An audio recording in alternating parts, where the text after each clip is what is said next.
আল্লাহ পাকের শুকর আদায় করা। এটা এত বড় একটা গুণ, যাকে আল্লাহ রাব্বুল আলামিন কৃতজ্ঞতা স্বীকারকারী অন্তর দিয়েছেন, সে হচ্ছে পৃথিবীর ধনী মানুষ। চলতে ফিরতে উঠতে বসতে সবসময় আমরা আল্লাহ পাকের নিয়ামতগুলো স্মরণ করব এবং সবসময় বলতে থাকবো আলহামদুলিল্লাহ, বলতে থাকবো আলহামদুলিল্লাহ। আল্লাহুম্মা লাকাল হামদ হামদান কাসীরান তাইয়িবান মুবারাকান ফীহি কামা ইয়ানবাগী লিজালালি ওয়াজহিক ওয়া আযীমি সুলতানিক। আল্লাহ পাকের শুকরিয়া যে যত বেশি আদায় করবে, আল্লাহ পাক বলেছেন লা ইন শাকারতুম লা আযীদান্নাকুম, তোমরা আমার শুকরিয়া আদায় করো, আমি তোমাদের প্রতি আমার নিয়ামতকে বাড়াই দিব। ওয়া লা ইন কাফারতুম ইন্না আযাবি লাশাদীদ, তোমরা যদি আমার অকৃতজ্ঞ হও, জেনে রাখো আমার আযাব বড়ই কঠিন। তো উস্তাদগণ লিখেছেন, একজন তালেবে ইলমের অবশ্যই শুকর গুজার অন্তর থাকতে হবে। আমাদের উলামায়ে কেরাম করে কথাটা বারবার বলেন যে কলবুন শাকির, শুকর গুজার, কৃতজ্ঞতা স্বীকারকারী একটা অন্তর থাকতে হবে। সবসময় চিন্তা করব আমাকে আল্লাহ কি দিয়েছেন, এটা চিন্তা করব না আমাকে আল্লাহ কি দেন নাই। আল্লাহ পাক আমাকে সুস্থ রেখেছেন, নিরাপত্তা দিয়েছেন, আমি খাচ্ছি, পান করছি। এই যে নিয়ামত, আল্লাহ পাকের যে অগণিত নিয়ামত, এটাকে স্মরণ করা এবং সে অনুযায়ী শুকরিয়া আদায় করা। আল্লাহ পাক সবাইকে শুকরিয়া আদায় করার তৌফিক দান করেন। এই যে চারটা ওজিফার কথা বলা হচ্ছে, এটা কিন্তু থানভী রহমতুল্লাহি আলাইহি তার যে খলিফা ডক্টর আব্দুল হাই মুহাম্মদ আরেফি রহমতুল্লাহি আলাইহি তাকে দিয়েছিলেন, তিনি তার ছাত্রদেরকে দিয়েছিলেন। এটা আপনারা তাসাউফ আত্মশুদ্ধি বইয়ের মধ্যে পাবেন। তো দ্বিতীয় এখানে যে বিষয়টা বলা হয়েছে সেটা হলো সবর করা। জ্ঞান অর্জন করতে হলেও সবর করতে হবে, আল্লাহকে পেতে হলেও সবর করতে হবে, দাওয়াত ও তাবলীগেও সফর করতে হবে, জিহাদের মাঠেও সবর করতে হবে। আমাদের ব্যক্তি জীবনে সবর থাকে, পারিবারিক জীবনে সবর, ব্যবসায় সবর, চাকরিতে সবর। যেটাই আমার মর্জির খেলাফ হচ্ছে তখনই সবর করতে হয়। আর এটা একটু কঠিন, এই কারণে আল্লাহ রাব্বুল আলামিন সবরের সাথে মাইয়াতের ঘোষণা দিয়েছেন। যে ব্যক্তি সবর করবে আল্লাহ তার সাথে থাকবেন ইনশাআল্লাহ। এই জন্য আল্লাহ পাক বলেছেন ইন্নাল্লাহা মাআস সাবিরিন, সবরকারীদের সাথে আল্লাহ পাক আছেন। এটা কঠিন, এই কারণে যখন মর্জির খেলাফ কোনো কিছু হবে তখন আমাদের আলেমগণ বলেন সবসময় পড়তে থাকা যে ইন্না লিল্লাহি ওয়া ইন্না ইলাইহি রাজিউন। এটা মাইয়াতের সাথে খাস দোয়া নয়, এটা শুধু মৃত্যুর সাথে খাস কোনো দোয়া নয়, এটা যখনই সবরের হালত আসবে তখনই পড়তে হয় ইন্না লিল্লাহি ওয়া ইন্না ইলাইহি রাজিউন। কারণ উলাইকা আলাইহিম সালাওয়াতুম মির রাব্বিহিম ওয়া রাহমা ওয়া উলাইকা হুমুল মুহতাদুন, এটা হেদায়েত পাওয়ার মাধ্যমও বটে এবং তাদের সাথে আল্লাহ পাকের রহমত আছে। তো শুকরগুজার অন্তর এবং সবরকারী অন্তর আল্লাহ পাক সবাইকে নসিব করেন, আমিন। 3 নম্বরে উস্তাদগণ বলেছেন তওবা, বেশি বেশি তওবা করতে বলা হয়েছে। চলতে ফিরতে উঠতে বসতে সবসময় আমরা আস্তাগফিরুল্লাহ ওয়া আতুবু ইলাইহি পড়ার অভ্যাস করি। যে যত বেশি তওবা করবে তার হৃদয় তত পরিচ্ছন্ন হবে, গুনাহ মাফ হবে। পরিচ্ছন্ন কলবের মধ্যেই আল্লাহ পাকের নূর এবং মারিফত নাজিল হবে ইনশাআল্লাহ। অপরিচ্ছন্ন কলবের মধ্যে কিন্তু আল্লাহর নূর নাজিল হয় না। তাই উলামায়ে কেরাম বারবার অন্তত দিনে 100 বার আস্তাগফিরুল্লাহ ওয়া আতুবু ইলাইহি পড়তে বলেন। আল্লাহ পাক আমাদের সবাইকে পড়ার তৌফিক দান করেন। আর 4 নাম্বার যেটা এই কিতাবে এসেছে সেটা হচ্ছে ইস্তেআযা, অর্থাৎ ভবিষ্যতের কোনো বিষয়ের জন্য আমাদের যদি আশঙ্কা সৃষ্টি হয়, না জানি এটা আমার উপর বিপদ আসবে কিনা, ভয়, আশঙ্কা, আতঙ্ক, এই বিষয়গুলো যদি আমাদের ভিতরে আসে, অর্থাৎ ভবিষ্যৎ নিয়ে কোনো শঙ্কা, তখন বেশি বেশি আল্লাহর কাছে আশ্রয় প্রার্থনা করতে বলা হয়েছে। পড়তে বলা হয়েছে আউযু বিল্লাহ, আউযু বিল্লাহ, অথবা আউযু বিকালিমাতিল্লাহি তাম্মাতি মিন শাররি মা খালাক, অথবা আউযু বিল্লাহি মিনাশ শাইতানির রাজীম, আউযু বিল্লাহিস সামিউল আলীম মিনাশ শাইতানির রাজীম মিন নাফখিহি ওয়া নাফসিহি ওয়া হামজিহি। একবার আমার মনে আছে যে একটা জটিল মাসালা নিয়ে আমরা আমাদের মহতারাম খতিব সাহেব বাইতুল মুকাররমের বর্তমান খতিব সাহেব তার দ্বারস্থ হয়েছিলাম। একটা মুশকিলা দেখা দিয়েছে, একটা দোয়া শিখিয়ে দেন যে দোয়ায় আমল করলে ইনশাআল্লাহ এটা চলে যাবে। তা আমাকে তিনি পার্সোনালি বলেছিলেন যে এই দোয়াটা যেটা আমি এখন শিখিয়ে দিচ্ছি আপনাকে, এই দোয়াটা জিবরাইল আলাইহিস সালাম রাসূলুল্লাহ সাল্লাল্লাহু আলাইহি ওয়াসাল্লামকে শিখিয়ে দিয়েছিলেন এবং রাসূলুল্লাহ সাল্লাল্লাহু আলাইহি ওয়াসাল্লাম এই দোয়াটা খালিদ বিন ওয়ালিদ রাদিয়াল্লাহু আনহুকে শিখিয়ে দিয়েছিলেন। তো শোনার এবং শেখার খুব আগ্রহ ছিল, তা আমি লিখে নিচ্ছিলাম এবং নোট করছিলাম। এই দোয়াটা যদি আপনারা পড়তে পারেন, ভবিষ্যতের যে কোনো শঙ্কা, আশঙ্কা, বিপদ আপদ, বালা মুসিবত, এই বিষয়গুলোর ব্যাপারে আল্লাহর পক্ষ থেকে একটা সাকিন এবং সুকুন হৃদয় নাজিল হবে ইনশাআল্লাহ। একটু বড়, যেহেতু এখানে তালেবে ইলমগণ অনেক, তারা তো শুনলেই মুখস্থ করতে পারবেন, তাই আমি নোট করে আনছি। এবং জ্ঞান তো লুকিয়ে রেখেও লাভ নাই, প্রচার করলেই লাভ, আপনারা আমল করলে আমি নাকি পাবো ইনশাআল্লাহ। তো এই দোয়াটা হচ্ছে আউযু বিকালিমাতিল্লাহি তাম্মাতিল্লাতি লা ইউজাবিজুহুন্না বাররুন ওয়ালা ফাজির মিন শাররি মা খালাকা ওয়া যারআ ওয়া বারআ ওয়া মিন শাররি মা ইয়ানজিলু মিনাস সামাই ওয়া মা ইয়া'রুজু ফিহা ওয়া মিন শাররি মা যারআ ফিল আরদি ওয়া মা ইয়াখরুজু মিনহা ওয়া মিন শাররি ফিতানিল লাইলি ওয়ান নাহার ওয়া মিন শাররি তাওয়ারিকিল লাইল ইল্লা তাওয়ারিকান ইয়াতরুকু বিখাইরিন ইয়া রাহমান। এই দোয়াটার উপর আমল করতে থাকেন, দেখেন ভবিষ্যতের আশঙ্কা দূর হয়ে যাবে ইনশাআল্লাহ। আল্লাহ পাক আমাদের সবাইকে 4টা গুণ হাসিল করার তৌফিক দান করেন। এইগুলো লম্বা কথা বলা যায়, আমি সংক্ষিপ্ত করে বললাম যে আল্লাহ পাক আমাদেরকে জীবনের উদ্দেশ্যটাকে ফিক্স করার তৌফিক দান করেন, যে আমরা পৃথিবীতে এসেছি আল্লাহর ইবাদত করতে এবং তার দিন কায়েম করতে। এবং এই মিশনে আমাদের প্রথম দরকার হচ্ছে দ্বীনি ইলম অর্জন করা, এবং এটা একটা লম্বা সিলসিলা, এই ব্যাপারে তাড়াহুড়া না করা। এবং 3 নাম্বার, বুজুর্গ ওলামা ইকরামদের সোহবতে থেকে দিনের জ্ঞান হাসিল করা। এতে করে জ্ঞানের সাথে সাথে আধ্যাত্মিকত্ব হাসিল হবে ইনশাআল্লাহ। আর আধ্যাত্মিকত্ব হাসিল না হলে বাইরের চোখ দিয়ে যদি আমরা দেখি, তাহলে এই বিশ্বটাকে চিনতে, বুঝতে এবং সমাধান বের করতে আমরা বেগ পাবো। এবং কোনো কোনো ক্ষেত্রে আমরা সত্যকে মিথ্যা মনে করতে পারি, মিথ্যাকে সত্য মনে করতে পারি। আল্লাহ পাক আমাদের খিদির আলাইহিস সালামের দৃষ্টিভঙ্গি দান করেন, আমিন। আর 4 নাম্বার, প্রত্যেক তালেবে ইলমের এবং যারা আল্লাহর পথের সেনানী হতে চান, হতে চাই, আমরা মুজাহিদ হতে চাই, মুবাল্লিগ হতে চাই, মুহাদ্দিস হতে চাই, বা দ্বীনের পথে আমরা শহীদ হতে চাই, এই তামান্না যাদের আছে তাদেরকে এই 4টা গুণ হাসিল করতেই হবে। আল্লাহ পাক তৌফিক দান করেন। 1 নাম্বার শুকর, 2 নাম্বার সবর, 3 নাম্বার তাওবা এবং 4 নাম্বার ইস্তেআযা বা আশ্রয় প্রার্থনা। আবার বলছি, 1 নাম্বার শুকর, বেশি বেশি শুকরিয়া আদায় করা, 2 নাম্বার সবর করা, 3 নাম্বার হচ্ছে পূর্বের পাপের জন্য তওবা করা, এবং যখনই পাপ হবে তখনই তওবা করা। ওলামা ইকরামগণ বলেন যে সকাল সন্ধ্যায় সাইয়্যিদুল ইস্তিগফার কখনো না ছাড়া, সকাল সন্ধ্যায় সাইয়্যিদুল ইস্তিগফার কোনো অবস্থায় যেন না ছাড়া। এটা নিশ্চয়ই আপনাদের মুখস্থ আছে। আল্লাহুম্মা আনতা রাব্বি লা ইলাহা ইল্লা আনতা খালাকতানি আনা আবদুক ওয়া আনা আলা আহদিকা ওয়া ওয়া'দিক মাসতাতা'তু আউযু বিকা মিন শাররি মা সানা'তু আবু'ু লাকা বিনি'মাতিকা আলাইয়া ওয়া আবু'ু বিযানবি ফাগফির লি ফাইন্নাহু লা ইয়াগফিরু যুনুবা ইল্লা আনতা। এই দোয়াটা কখনো না ছাড়া। এবং যখন পূর্বের কোনো পাপের কথা মনে হয় যে এতদিন আগে আমার একটা পাপ হয়ে গিয়েছিল, মনটা একটু খারাপ হতে পারে, চোখে পানি আসতে পারে, ইমিডিয়েটলি পড়তে বলা হচ্ছে আস্তাগফিরুল্লাহ ওয়া আতুবু ইলাইহি, আস্তাগফিরুল্লাহ ওয়া আতুবু ইলাইহি। আল্লাহ পাক সবাইকে খাস তওবা করার তৌফিক দান করেন। এবং 4 নাম্বার হচ্ছে আমাদের জন্য জরুরি, সেটা হলো ইস্তেআযা বা আল্লাহ পাকের কাছে আশ্রয় প্রার্থনা করা।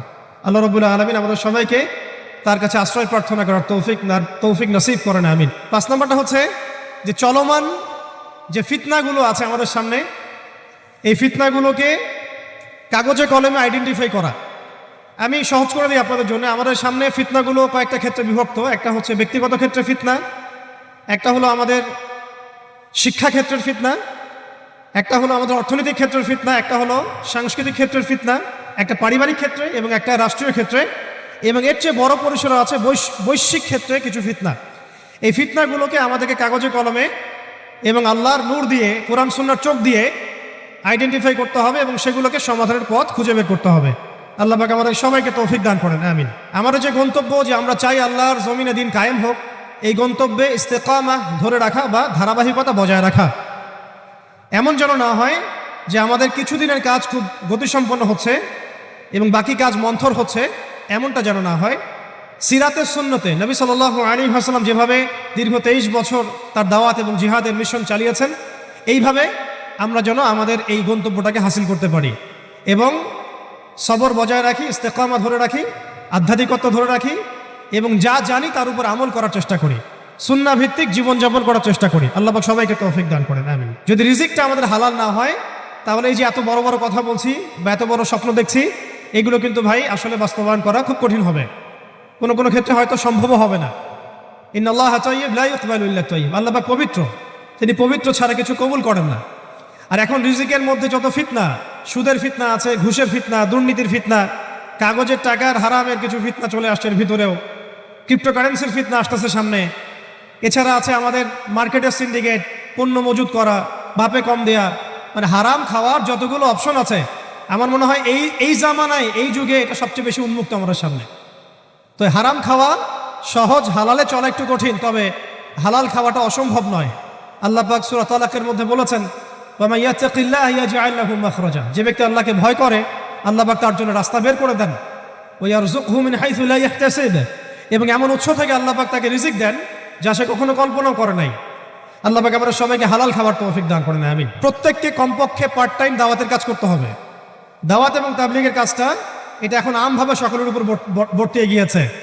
এটা ব্যাপারটা এমন নয় যে ওলামায়ে কেরামগণ দাওয়াতের কথা বলবেন, তাবলীগের কথা বলবেন, আমাদের উপর কোনো জিম্মেদারি নাই। ব্যাপারটা কিন্তু এমন নয়। আমাদের প্রত্যেককে সৎ কাজে আদেশ করতে হবে, অসৎ কাজে নিষেধ করতে হবে।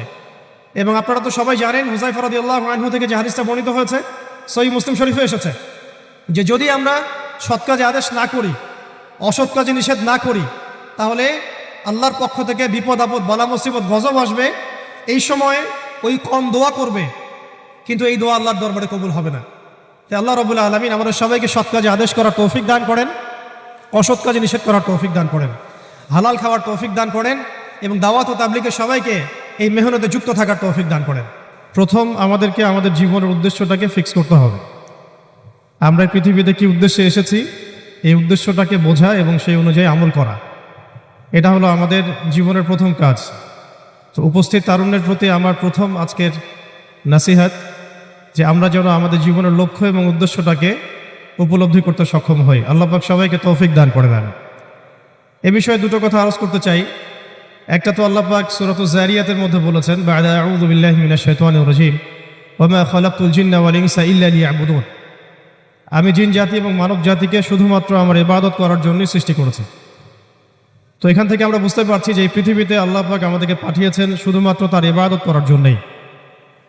আর এটা আল্লাহ পাকের অনেক বড় দয়া যে আল্লাহ রাব্বুল আলামিন আমাদের ব্যক্তিগত কাজ, অর্থনৈতিক কাজ, আমাদের ব্যবসা বাণিজ্য, পরিবার, স্ত্রী সন্তান, মুআমালাত, মুআশারাত, এগুলোকে ইবাদতের মধ্যে অন্তর্ভুক্ত করেছেন যদি আমরা কয়েকটা শর্ত পূরণ করতে পারি। কাজগুলো যদি আল্লাহ পাকের সন্তুষ্টির জন্য হয় এবং রাসূল সাল্লাল্লাহু আলাইহি ওয়াসাল্লামের তরিকা মোতাবেক হয়, এবং রিজিক যদি হালাল হয়, ইনশাআল্লাহ তাআলা স্ত্রীর মুখে অন্ন তুলে দেওয়াও নেকির কাজ বলে গণ্য হবে ইনশাআল্লাহ। তো এই পৃথিবীতে এসেছি আমরা দুটো উদ্দেশ্য নিয়ে। একটা হলো আল্লাহ রাব্বুল আলামিনের ইবাদত করা, যেমনটা আমরা বললাম, ওয়া মা খালাকতুল জিন্না ওয়াল ইনসা ইল্লা লিয়াবুদুন। আরেকটা উদ্দেশ্য আছে আমাদের পৃথিবীতে আসা, সেটা হচ্ছে আল্লাহ রাব্বুল আলামিনের জমিনে আল্লাহ পাকের দ্বীনটাকে কায়েম করা বা বাস্তবায়ন করার চেষ্টা করা। এই ব্যাপারে আল্লাহ পাক আমাদেরকে স্পষ্ট আদেশ দিয়েছেন। সূরা আল ইমরানেও বলেছেন, কুনতুম খায়রা উম্মাহ উখরিজাত লিন-নাস তা'মুরুনা বিল মা'রুফ ওয়া তানহাউনা 'আনিল মুনকার ওয়া তু'মিনুনা বিল্লাহ। ঠিক একইভাবে আল্লাহ রাব্বুল আলামিন সূরা মুহাম্মাদের মধ্যেও বলেছেন, ইন তানসুরুল্লাহা ইয়ানসুরকুম ওয়া ইউসাব্বিত আকদামাকুম, তোমরা যদি আল্লাহর দ্বীনকে সাহায্য করো, আল্লাহকে সাহায্য করো, তাহলে আল্লাহ পাকও তোমাদেরকে সাহায্য করবেন। ওয়া ইউসাব্বিত আকদামাকুম, তোমাদের পা আল্লাহ পাক শক্ত করে রাখবেন। আর ওয়া ইন তাতাওয়াল্লাউ ইয়াস্তাবদিল কওমান গায়রাকুম, আর তোমরা যদি মুখ ফিরিয়ে নাও, পৃষ্ঠ প্রদর্শন করো, তাহলে জেনে রেখো আল্লাহ পাক অন্য কওমকে তোমাদের স্থলাভিষিক্ত করবেন এবং তারা তোমাদের মতো হবে না। এই আয়াতগুলো থেকে আমরা বুঝতে পারছি যে আল্লাহ রাব্বুল আলামিনের জমিনে তার দ্বীন কায়েম করা, তার দ্বীনের সহযোগী হওয়া, দ্বীন ইকামতে দ্বীনের কাজ করা, দ্বীন প্রতিষ্ঠার জন্য কাজ করা, এটা আমাদের পৃথিবীতে আসার অন্যতম একটা উদ্দেশ্য। তাই আমি তরুণ ভাইদেরকে হৃদয়ের অন্তঃস্থল থেকে অনুরোধ করব, জীবনের উদ্দেশ্য সম্পর্কে আমরা সচেতন হই। আমরা পৃথিবীতে শুধু খেলতামাশা করতে আসি নাই, সময় নষ্ট করতে আসি নাই, শুধু চাকরির পিছনে ছুটতে আসি নাই, ব্যবসার পিছনে ছুটতে আসি নাই। আমাদের এই পৃথিবীতে আসার একটা উদ্দেশ্য আছে, একটা মোটিভ আছে, সেটা হলো নিজে আল্লাহর ইবাদত করব এবং আল্লাহর দ্বীন এর তাবলীগ, দাওয়াত এবং জিহাদে অংশ নিব, যাতে করে আল্লাহর জমিনে আল্লাহর দ্বীন কায়েম হয়। আল্লাহ পাক আমাদের সবাইকে মকবুল কাফেলায় শামিল করেন, আমিন। দ্বিতীয় যে বিষয়টি আমি বলতে চাই সেটা হলো, এই যে মহান একটা মিশন নিয়ে আমরা পৃথিবীতে এসেছি, এটাকে বাস্তবায়ন করতে হলে আমাদেরকে ইলম অর্জন করতে হবে। ইলম অর্জন না করে যদি আমরা কোনো কাজ করতে যাই, সেখানে উপকারের জায়গায় ক্ষতি বেশি হতে পারে। এবং দ্বীনের ইলম একা একা হাসিল করা যায় না, অবশ্যই বরেণ্য এবং মুহাক্কিক উলামায়ে কেরামের সোহবত জরুরি। এই বিষয়টা আমরা অনেকে বুঝতে পারি, অনেকে পারি না। খাস করে যারা জেনারেল ব্যাকগ্রাউন্ড থেকে আমরা উঠে আসছি, অনেকে দেখা যায় দ্বীন আমরা শিখতে চাই ঠিকই, লেখাপড়াও করি, বই পুস্তক পড়ি, অনেকে আরবিও ভালো বলতে পারেন, কিন্তু উলামায়ে কেরামদের সোহবত এবং সান্নিধ্য নেই। এই বিষয়টা এতটা ক্ষতিগ্রস্ত, এতটা ক্ষতির কারণ যে নেক্সট স্রোতে মানুষ ধোঁকা খেতে পারে। এই ইলমের তো দুটো শাখা আছে, একটা দুনিয়াবি জ্ঞান, একটা দ্বীনি জ্ঞান। তো দুনিয়াবি জ্ঞানের জন্য এই বিষয়টাকে আমি শর্ত বলে মনে করছি না, কিন্তু দ্বীনি ইলম অর্জনের জন্য অবশ্যই একজন বরেণ্য মুহাক্কিক ওলামায়ে কেরামের সোহবত অবশ্যই জরুরি। এবং দ্বীনি ইলমের বিষয়টা শুধু কিতাবের মধ্যেই সীমাবদ্ধ নয়। কিতাব আমাকে একটা ক্লাসিক্যাল আলেম হওয়ার পর্যায় পর্যন্ত নিয়ে যায় ঠিকই, কিন্তু আল্লাহকে চিনতে হলে, আল্লাহকে পেতে হলে, আল্লাহর মারেফত হাসিল করতে হলে একটা আধ্যাত্মিক জ্ঞানের প্রয়োজন আছে। এই জ্ঞানটা আপনি কিতাবের মধ্যে পাবেন না। এটাকে হাসিল করতে হলে অবশ্যই আল্লাহওয়ালা বুজুর্গ মানুষদের সোহবতে আসতে হবে। ঠিক যেমন নবী মুসা আলাইহিস সালামকে আল্লাহ রাব্বুল আলামিন বলেছিলেন, তোমার চেয়েও জ্ঞানী মানুষ পৃথিবীতে আছে। এবং সূরা কাহফে বিস্তারিত ঘটনা আছে, এতটা বলার সময় এখানে নাই, আপনারা পড়ে নিতে পারবেন। মুসা আলাইহিস সালাম যুগ যুগ সফর করেছেন সেই ব্যক্তিকে পাওয়ার জন্যে যাকে আল্লাহ রাব্বুল আলামিন তার পক্ষ থেকে খাস করে জ্ঞান দিয়েছেন। সেই ব্যক্তির নাম খিদর আলাইহিস সালাম। তিনি এমনভাবে এমন কিছু দেখছেন খিদর আলাইহিস সালাম যেটা মুসা আলাইহিস সালাম বুঝতে পারছেন না। মুসা আলাইহিস সালাম নবী হওয়ার পরেও বুঝতে পারছিলেন না কেন নৌকা ফুটা করা হচ্ছে, কেনই বা বাচ্চাটা করা হলো, আর কেনই বা দেয়ালকে নির্মাণ করা হলো। খিদর আলাইহিস সালামকে আল্লাহ রাব্বুল আলামিন এমন আধ্যাত্মিক জ্ঞান দিয়েছিলেন, আল্লাহর মারেফত দিয়েছেন, তিনি এমন কিছু দেখতে পাচ্ছেন দূর পর্যন্ত যেটা মুসা আলাইহিস সালাম বুঝতে পারছেন না। হাদিসের মধ্যে তো এটাও এসেছে, সেদিন যদি মুসা আলাইহিস সালাম এত প্রশ্ন না করতেন তাহলে হয়তো আরো অনেক জ্ঞান জানা যেত, কামা ক্বালা আলাইহিস সালাম। এই কারণে আমি তরুণ প্রজন্মকে নসিহত করতে চাই, দ্বীনি ইলম অর্জন করছি, মাশাআল্লাহ, বই পুস্তক পড়ছি, অনেকে অনেক প্রতিষ্ঠানেও পড়ছেন, তবে অবশ্যই মাথার উপরে মুরব্বী ওলামায়ে কেরামদেরকে রাখতে হবে। এটা ব্যতীত যদি আমরা দ্বীনের কাজ করতে চাই, কথা বলতে চাই, বা দ্বীনের কোনো দাওয়াত তাবলীগ বা বিষয় আমরা ফিকির করি, সেখানে আমরা নিজেরাও বিভ্রান্ত হতে পারি, মানুষকে বিভ্রান্ত করতে পারি। তাই এটা হচ্ছে আমার দ্বিতীয় নসিহা আমাদের তরুণ ভাইদের প্রতি। আল্লাহ পাক আমরা সবাইকে বরেণ্য ওলামায়ে কেরামদের সোহবত নসিব করেন, আমিন। আমরা এখন অনেকেই অনলাইন কেন্দ্রিক চিন্তাভাবনা করি, অনলাইনে কে কত ভাইরাল, কার কত ভিউজ বেশি হয়, হ্যাঁ, কার ফ্যান ফলোয়ার্স কত বেশি, এগুলো আমাদের কাছে এখন হকের মানদণ্ড হয়ে গেছে, অনেকের কাছে, সবার কাছে নয়। তো এটা একটা মুসিবত, এটা খাসারা। মনে রাখবেন, বরেণ্য ওলামায়ে কেরাম এবং আল্লাহর ওলিগণ নিজেদেরকে এত জাহির করেন না, তারা নিজেদেরকে লুকিয়ে রাখতে চান, তারা ইজহার করা পছন্দ করেন না, তারা হক এবং বাতিলের মধ্যে মিশ্রণ ঘটান না, তারা হক এবং বাতিলকে স্পষ্ট করে দেন। তারা পৃথিবীতে মাজলুম হন, নিভৃতচারী হন, তাদের অবস্থা তো এমন হয় যে তারা দিনের বেলার ঘোরসাওয়া, রাতের বেলার দরবেশ। তো এই ব্যাপারে ইমাম মালিক রহমতুল্লাহ আলাইহির একটা কওল আছে, জ্ঞান কারো কাছে আসে না, জ্ঞানের কাছে যেতে হয়। তাই আমাদেরকেও সেই রকম বুজুর্গ আলেমকে খুঁজে বের করতে হবে। এমন নয় যে আপনার ঘর পর্যন্ত তিনি হেঁটে আসবেন, এমনটা নাও হতে পারে। তা আল্লাহ পাক আমাদের সবাইকে জ্ঞানের কাছে যাওয়ার তৌফিক দান করেন, আমিন।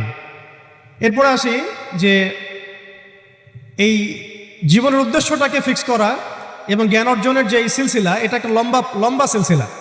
জ্ঞান অর্জনের ক্ষেত্রে তাড়াহুড়া করা যাবে না যে আমি 5 বছরের মধ্যে আলেম হয়ে যাব, 10 বছরের মধ্যে আমি মুফতি হয়ে যাব, এইভাবে চিন্তা করা যাবে না। আমাদেরকে সারা জীবন তালেব ইলম হয়ে থাকতে হবে এবং জ্ঞান অর্জনের এই যে ক্রমবর্ধমান একটা সিলসিলা, এখানে সবরের পরিচয় দিতে হবে। এই ব্যাপারে আমি একটা কোটেশন নোট করে আনছি। আমাদের শ্রদ্ধেয় আলেম, বরেণ্য আলেম আল্লামা তাকি উসমানী সাহেবের যে কিতাব আছে তাসাউফ এবং আত্মশুদ্ধি, এই কিতাবের মধ্যেও পাওয়া যায়, এবং তার ভাই রফি ওসমানী সাহেবের একটা কিতাব আছে, সেখানেও এই কথাটা, একই কথাই আছে যে একজন তালেব ইলমকে বা একজন আল্লাহকে চাহানেওয়ালা একজন ব্যক্তিকে এই 4টা গুণ হাসিল করতে হবে। জীবনের উদ্দেশ্য ঠিক করার পরে যখন আমরা ইলম অর্জন করতে যাব, তখন এই 4টা গুণ হাসিল করার চেষ্টা করবো ইনশাআল্লাহ। আল্লাহ পাক সবাইকে তৌফিক দান করেন। প্রথম গুণটা হচ্ছে শুকর।